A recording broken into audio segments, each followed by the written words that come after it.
Hey guys, I've been promising you a vinegar how-to for a long time. So I'm gonna give you not only a vinegar how-to small scale, but also a large scale. I'm gonna show you what I'm actually doing on my farm. But here is the basics, how-to vinegar. So I've just poured off my FPJ into this bottle here. So now I have my finished FPJ and my remaining solids from the FPJ process. So this is done, and I got about that much there. Right here I'm making noni FPJ, or I've just made. Noni is a plant that we have here in Hawaii, and full of medicinal properties, really good for you, and anti-cancer, all kinds of fun stuff.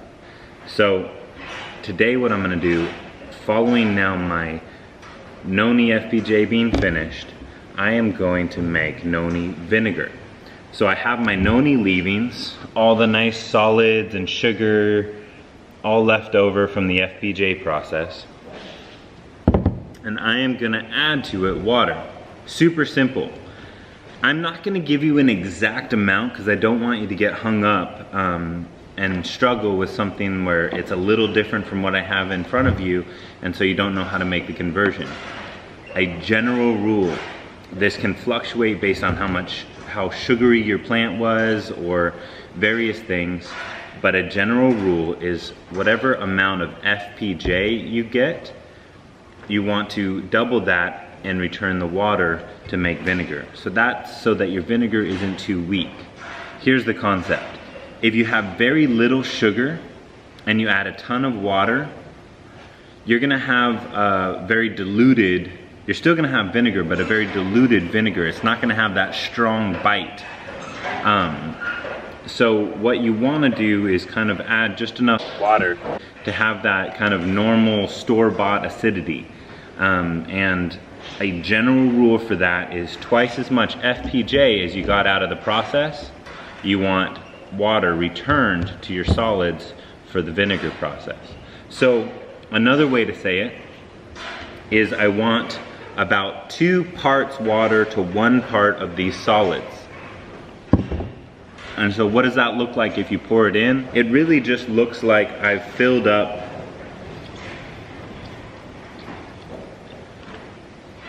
about the same amount or the same volume as I had solids in there.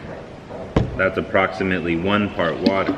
So it just kind of covers about to the same line that my solids were up to. And then that second part of water fills up and adds kind of another level. So your first part of water just kind of fills in the cracks and looks about the level of the solids, and your second part of water comes up here and kind of raises the level. So that's it. How to make vinegar. 2 parts water to 1 part solids left over from the FPJ process. You give it a cover and a rubber band, and you leave it in a cool, dark place with this breathable for a period of time. So how important is it that it's dark? Very important. If you leave this in the sun, you'll get some funky process and you may not form vinegar at all. This needs to be out of the sun because the microbes that are gonna work on this don't like direct sunlight. So how long? Well, if I don't add a mother or a yeast bacteria culture that's already made vinegar, then I'm probably gonna get vinegar in about 3 months. If I do add a mother, I found it to be about a month. Depends also on your temperature. So now you know how to make vinegar. Let me show you what a mother looks like, just in case you want to do that.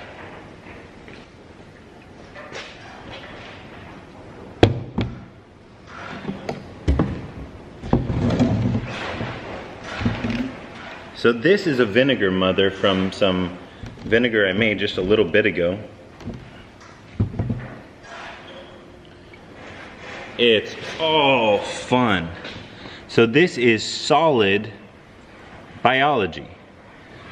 This is a symbiotic relationship between bacteria and yeast, and they're gonna work together to process your sugars into alcohol, and then from there your alcohol into vinegar. So if I wanted to speed up this process, I drop this into my container here, and this would jumpstart the process of this becoming vinegar. If not, the bacteria and yeasts just already present in the air and in here will gain speed and slowly take over and make this vinegar. So up to you how you want to do that. If you don't have a vinegar mother already started, you can go to the store and look for a living vinegar, and it might say with the mother. So one brand we have here in America is Bragg's apple cider vinegar, and you can go and it says with the mother on the bottom. Just swirl a little of that, get the cloudy stuff off the bottom, and dump some of that in here, and that'll speed up your process. Hope you enjoyed how to vinegar. Let's check out how I make it on a large scale. Thanks guys. As always, feel free to get a hold of me and ask questions if you don't understand anything or I didn't explain it enough. Happy to answer questions. Comment down below or hit me up on Facebook or something. All right, talk to you guys later.